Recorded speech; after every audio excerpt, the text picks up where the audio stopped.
I want to start off by talking a little bit about today's conference. You guys have been here today listening to everything along with the audience. Rachel, let's start with you. What was one of the most exciting, intriguing things that you heard today that's going to stick with you? I thought it was really interesting to listen to Hit Boy talk about how he's using AI. One of the things that I'm always asking people is, how are you actually using this in your day-to-day, in your work? And I feel like a lot of the time I don't get like the most specific or satisfying answers, and it's always kind of vague. And this was like as specific as you can get. I am using it to make music, and then here's the live demonstration, which was kind of amazing to me. So it was really cool just to see how he's using his own work to make more of his own work. I thought that was really interesting. Yeah, I thought that session was kind of calming, and like instead of not just because it's music, but also because there's so much panic about AI replacing creative work. And this was really someone showing us, how he is using AI as a tool to enhance his creative work rather than to replace the work of a human being. It's a tool just like anything else, just like recording equipment, just like all those things. He's going to use it in everything he does, but not to replace it. And I liked when he said that you can't ask an AI for an autograph walking down the street. That was one of the best moments. Sarah, over to you. What about you? What is your biggest takeaway from today? Well, I was thinking about moments, because we were talking about moments. I really loved watching Alexander Wang grapple in real time with the reality of job loss, and then also the progress of Meta's AI, and like he just seemed to not quite know how to address that. He was like, it's hard and difficult, but also we really want to have good products, and like he was like realizing in real time that was a trade-off that they were making in the pursuit of this very expensive goal, which is to have better models and get everyone using AI all the time, which is very pricey. So I think overall, the conference, we've seen a lot of people kind of grapple with like the expense of the growth and then the return on investment, and the connotations of what spending all that money, what the trade-off is. Yeah, I think his reaction, first of all, that was a question that can't be the first time someone has posed that to him. This is sort of the fundamental question, but his reaction kind of perfectly encapsulated that trade-off. Yes, we're spending billions, in fact, multiple millions of dollars, hundreds of millions on some of his team, some of the individuals, and yet we're having to lay off thousands of people in the process. And not really, I don't know what the right answer to that question would have been, if there would have been a better answer to that. And they're not going to say, we're just not going to do this. Yeah. Okay, Brody, how about you? What's going to stick with you from today's conference? It felt like for a long time, people were really obsessed with what's the best next model? What will the model unlock? It feels like what we heard from a lot of folks on stage or attendees is that what's holding back AI in their organization isn't the models. The models are pretty good at this point. It's, is the data there? Are the people processes there? Are the costs too much? It seems like we've kind of gone to a next stage of adoption where it's everything surrounding the models is determining whether projects are successful or not. And I just kept hearing that today. Interesting. That's a good point. I hadn't thought of it that way. But you're right. We've kind of moved beyond the model being the news. It's really how are you using the model? What is it being used to create? What other applications are stemming from the different models? Because the models, everyone was saying they're great. They're better than they were 6 months ago. They're going to be even better 6 months from now. It's just kind of exponential from here. Yeah. Great. Each one of you has a close eye on kind of a different part of the big tech world. Sarah has a broad view because she is one of our leaders, one of our editors. I'd like to know what's one story or one development from the past year that changed the way you think about the industry, if anything. Everything is changing so quickly. Has there been a moment that was an aha moment for you? Sarah, why don't you go first? I think the moment earlier this year when we calculated all the CapEx together for the big tech companies, it was upwards of $650 billion, and all the companies were saying we're planning on spending even more next year. And the market reacted positively in most cases. It was just one of those, like, the world is just not going to be the same, is it? Like, this is just like everyone is putting all their bets out there to make this whatever this is. I mean, this, you know, there's a lot of like chicken and egg problem of like, is it possible to build something transformational enough that there will be a return on all that investment? But the choice is to invest, and it's like a universal one among the big companies. And that's like led to a lot of really creative financing events that have also been kind of earth-shattering in my brain, like a lot of the off-balance sheet debt and the special purpose vehicles and things like that. But yeah, that the numbers are just getting really unprecedented and hard to even think about what that much money means and can accomplish. Brody, what about you? What still has the ability to surprise you about covering tech, about the tech beat? We had a recent story that really seemed to speak to people where it seems like right now we're so inundated with marketing. It just feels like it's really hard at times to tell like what's forward-looking, what's current. We had a fun one a couple weeks ago where we just took a couple examples of marketing from Salesforce, which we all love them for being loud marketers. But we just kind of sat down and just kind of tested how is the AI working compared to how it's shown today. Maybe it's unsurprising to folks here, but a lot of times quite far off. And just simply doing that expectation versus reality seems like a really good exercise right now and something that connected with readers really strongly. And so it still surprises me to be able to look at what's marketing, what's today, what's tomorrow, what's never. We don't know. Yeah, I mean, do you think that is sort of just the fake it till you make it mantra of business in general? A lot of businesses, including the one that we work for, you know, famously, you know, went out and sold a product that wasn't quite fully baked yet. I mean, do you think that that's acceptable to do for something as powerful and important as AI? I mean, what's sort of the, like, yes, a lot of companies market things that aren't quite there. Apple is another one that comes to mind with Apple Intelligence, which is catching up with its marketing now. Like, how do you feel about that? Like, do you think that that is something that should be forbidden or that they shouldn't do? I mean, it's advertising, it's marketing, that's sort of the way of the world. Something I hear a lot from readers is that, like, yes, you always assume a certain level of optimism in marketing, but AI seems to have just really accelerated it, in part because it's easier to create marketing. That's right. It just seems like the whole machine has gotten quicker and people feel a higher need to be able to tell what is tangible. Rachel, what about you? Same question, something from the past year or so, a story, a development, some bit of news or an interview that changed the way you think about things? That's a really tough question.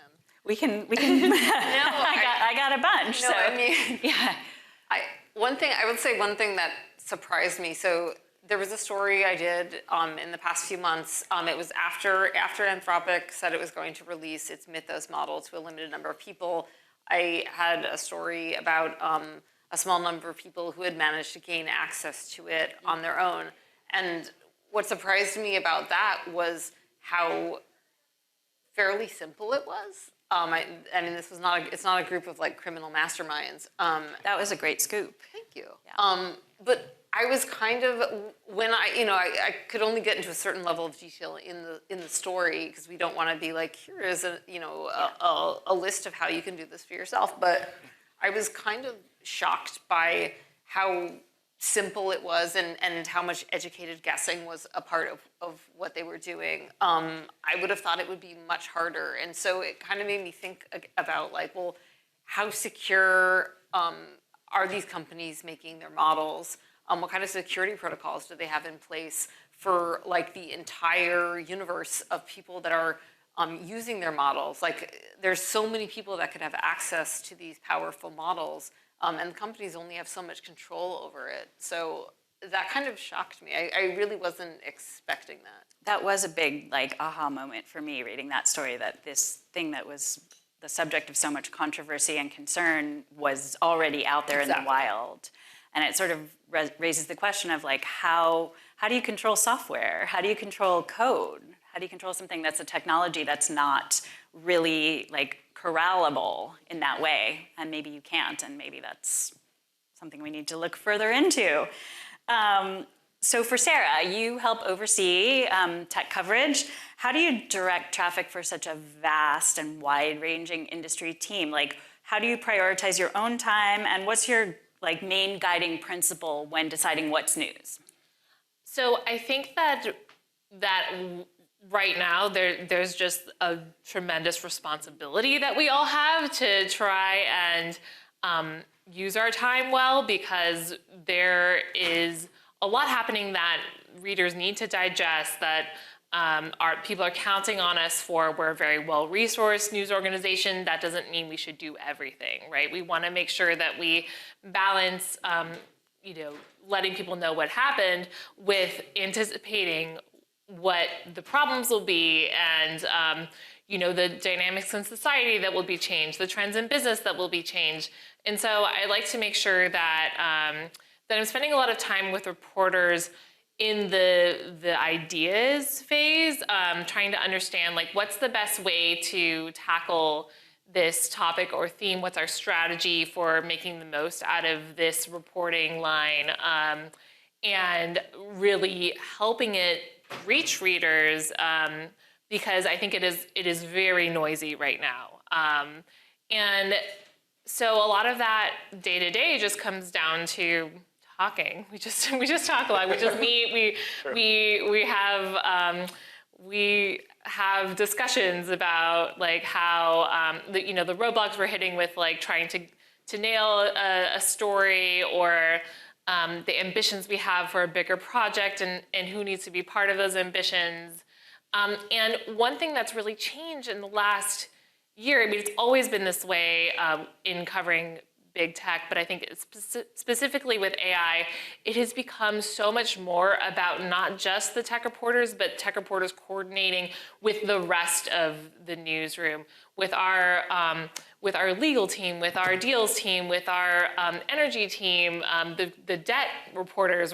We're just having like so many conversations across beats, real estate people who know about what data center deals are being done. It's become so much more of an intersectional beat that requires reporters to not just think about like what's next on my coverage patch, but also who do I need to, what resources do I need to call upon in this vast organization to get this done? That is a good segue into a question that I have for Rachel, which is, I'd like you to talk a little bit about covering AI when literally every tech reporter and non-tech reporter covers AI now. We're all AI reporters now. How do you manage the overlap and the all-encompassing nature of your beat and coordinating across the newsroom when it comes to AI? Oh my God. I mean, it's a lot. So I think an advantage that I personally have, and there's a few of us, and I think we all know each other, but there are a few of us that have been covering AI for a while. And so like having done that, like before, if you were covering AI before ChatGPT, I can count like in my mind all of those people. You have the advantage of like seeing things work a little bit more slowly, and that was like a very different time. And so now we're in a new world where the way that I survive, let's just say it this way, the way that I survive is by understanding that I cannot control everything. I cannot control the entire universe of AI and AI coverage. And so I have to be zen about that. And then you just have to pick, whatever you think is most important, focus on that, and just see that through. And I mean, that's how I try to do it, is like, what do I need to, and I'm always working on several things at the same time, but like, what do I focus on, see that through, then what do I focus on over here?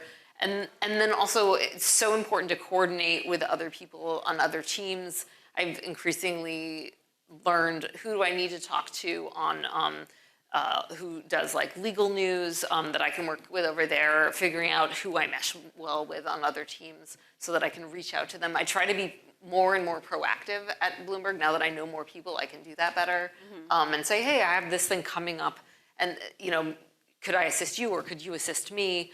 and making it clear to other people that they should also reach out to me and my teammates if they have something that intersects with the companies that we cover really closely. Just so everyone's aware. Exactly. And maybe it's gotten... Communication is key. Yeah. Has it gotten a little better since you I mean, you've been covering AI for years, predating you coming to Bloomberg, and we're very lucky to have you on our team now. But since AI has proliferated so much in the last 3 years or so, when you first came, I know we're like, we have a dedicated AI reporter now, and send all your AI-related questions to Rachel, because she knows everything about it. Has that gotten a little better? Has that eased up now that it's sort of like AI and is in everything, and people feel a little more comfortable writing about it themselves, writing about their companies in that context without having to like run the language by you, which we all did at the beginning because it was very unfamiliar territory to us all. Yeah, there's been, I mean, I think it's just kind of evolved a bit, and there's less of that, but I still do appreciate it when people want like a gut check or a question, like, even if there's very little time to do that, it's still, I'm, happy to help in any way I can. But yeah, I think people understand a little bit more. And I think we're all still, and we're doing a lot of more communicating in advance of things happening so that people can weigh in or say, hey, that actually doesn't sound quite right. It's probably more like X, Y, Z. So yeah, I think people just have figured it out a bit. It's cool. So for Brody, you cover big legacy tech companies, Microsoft, Oracle, Salesforce, and those kinds of companies, most of which have had to completely overhaul their businesses over the past few years around AI. Do you want to talk a little bit about what you're seeing in the prospects for these legacy companies as they kind of hustle to become something new? And how are they faring? And what's it like to cover companies that are like retrenching everything? It's really fun. I mean, there are these companies that were just kind of like the world's great cash flow businesses and probably could have just gone out into the sunset and milked profits and not needed to shake the boat too much. And there's just been this kind of like competitive spark in a lot of them where they're just really making interesting moves to stay relevant. And I mean, I think probably the best example is Oracle, which is, one of the world's great boring businesses, was just printing so much profit off the database that we all use. And they said, no, we're gonna have our cash flow go negative for the next 5 years to build out the world's largest set of data centers for a small set of customers. I mean, if you brought in a room of consultants, they would never tell you to do that. But in the AI boom, there's all these decisions being made by these companies that, they might end up looking very smart for making them, but it's unclear. And so it's really interesting watching them try to out-innovate the market and stay relevant. It's a crazy time. Do you think those were bets that these companies had to make existentially? Like, they've got to do that. They can't be like left behind. They can't just sort of like sprinkle AI in here and there and keep selling databases, or... I think that there's a reality where they kind of just held on to their market and milked the profits. I think a lot of it is personality driven. I think a lot of it is a sense of, hey, the people who start these kind of companies, they have a chip on their shoulder. They want to show the world. And I think that I've seen a lot of executives that seemed maybe sleepy 4 years ago seem like they're drinking a lot of caffeine now. And they're really engaged, and it's fun to watch.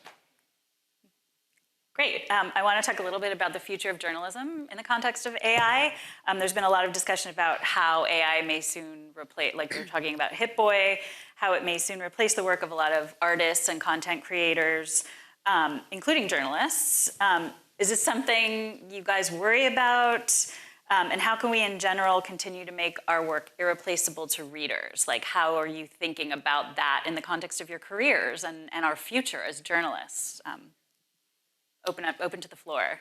I mean, I think it's more crucial than ever that what we write is original, and even if it's news that every competitor is also writing, that we lend a flair of our expertise, what we know based on our reporting, that makes it a value add. I think the one thing that chatbots can't do is they can't get unknown information. They can't derive new information out of sources that aren't supposed to tell it to you.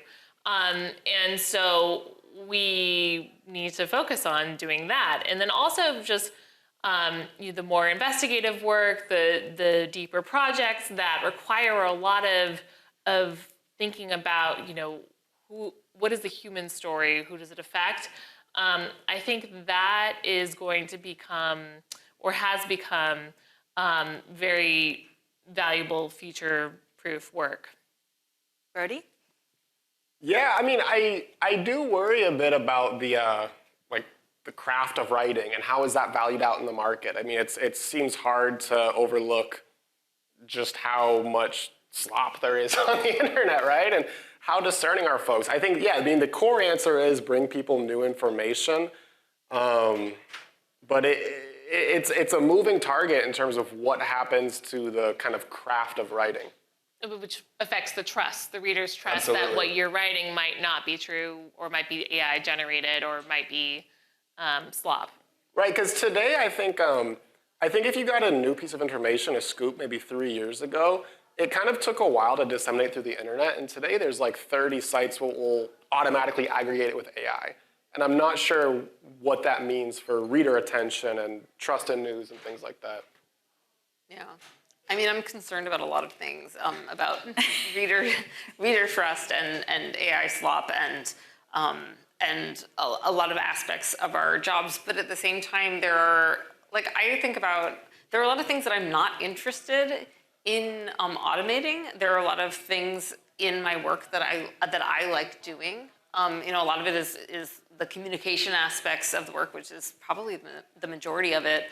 And the relationship building aspects, which in some cases take years and years, like 10, 15 plus year relationships, which I feel like those are really good things to do, like by hand, do them person to person. So I think a lot of those are going to be like valuable things for us to keep doing. I'll use AI tools for certain things. Like, it's great for transcription. Frankly, I hated transcribing things by hand, like taking audio and writing it up. That sucks. Like, I don't want to do that. So I'm happy to outsource that and then, check it very carefully as I'm trying to use it. But most of what I do, I feel like I just want to keep doing. That's another great transition into my final lightning round question with a minute left. Which chatbot do you use or use most, personally, professionally, and why? Rachel. Ooh, which chatbot do I use most? I use a lot of different things, like trying things out. I guess ChatGPT would probably be the one that I tend to use on a pretty regular basis. Not for any particular reason. I'm just, it's just what I use.